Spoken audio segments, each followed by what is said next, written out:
Communication 1008 requests discussion on the delay in completion of the Komohana Avenue resurfacing project from Councilmember Aaron S.Y. Chung dated August 17, 2016. I don't know. Most of you guys know where Komohana Street is, right?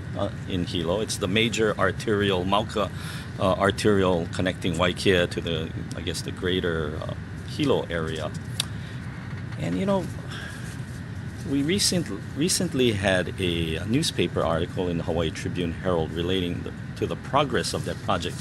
So I pulled out some of the old articles. There was one dated October 7, 2015. Komohana Street reconstruction begins.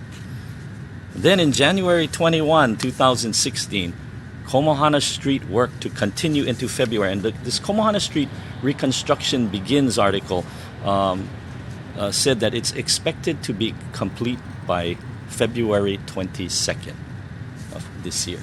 Yeah, 7 months ago.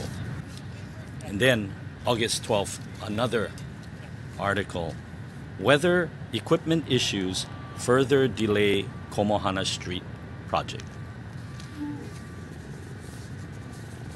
I just wanted clarification from the department. If you guys could just tell us, this is really more a public information type of matter, because what was said in that article is not consistent or is counterintuitive with what everybody else in Hilo is thinking. Okay? Cannot be the weather. We had the greatest weather, right, over the last year or so. And equipment issues, it could be equipment issues if you say lack of using the equipment is the issue, right? So, well, just tell us what's going on over there, Warren, please. So that right after this article, I got so many calls saying, come on, what's the matter with you guys? And it's not you guys, really, Warren. I told you guys, this is not for the purpose of throwing you guys under the bus or anything like that. I just wanted for clarification. And just tell us what the score is. To date, there have been recorded a number of rainout days, 79 to be exact, that has affected the construction work. When we talked about equipment issues, there are a number of issues. One is that the asphalt concrete plant was inoperable, so they couldn't pave when they wanted to. When we refer to equipment failure, that is again, yes, a general term. What had started off initially with their with Yamada, the contractor Yamada and Sons, was that the coplaner, which was going to take out the asphalt, take out the base, the one that has that little conveyor belt and puts it right into the truck, that was had malfunctioned. And also at certain times the asphalt paver had malfunctioned. So essentially what had happened, expanding this story, is that the contractor ended up with having only one paver to use.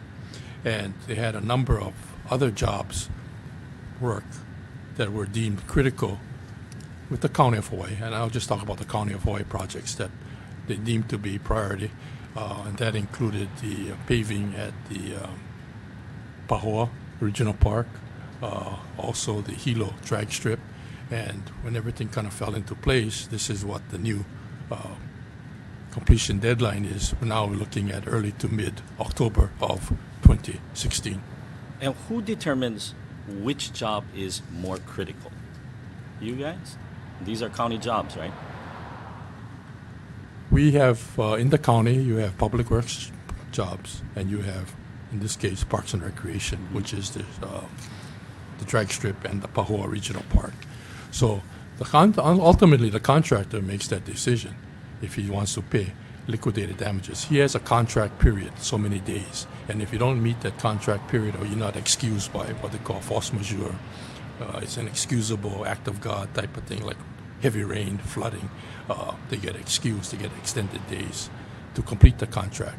So I heard the term business decision.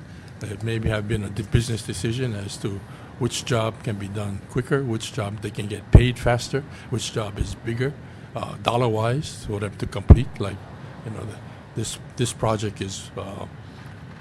We had two bidders, and the lowest qualified bidder was about almost $5 million. The second bidder was way over $5 million, 5 plus. So the other jobs, are critical, and it depends on the contractor. Maybe he took too much work. Maybe he didn't anticipate equipment failures, where you had one piece of equipment could be used on 3 sites. So ultimately, they make the decision. So now the project is in the LD, or liquidated damage state. Okay. And how much is the liquidated damages per day? It's $1,000 a day. Just off the top of your head, because I don't think this thing will be finished in October. I could be wrong. I'm not one contractor, right? What are we looking at total? Because Right now, you're looking at probably about 50,000. 50,000. See, and it's good that we are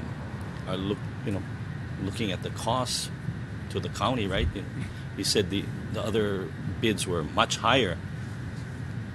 But then it really puts us into that situation that was brought up by Miss Willie earlier, being a business decision. These guys can lowball us and then just pay the liquidated damages.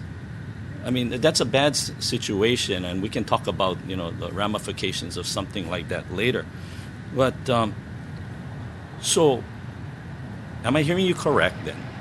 That they have a higher priority somewhere else? Pahoa, Hilo drag strip.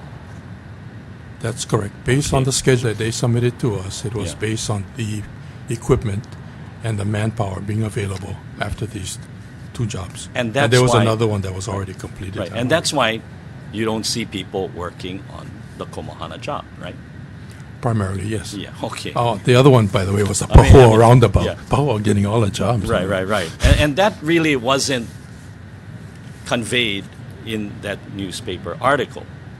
These guys are pulling off their people and equipment for another job.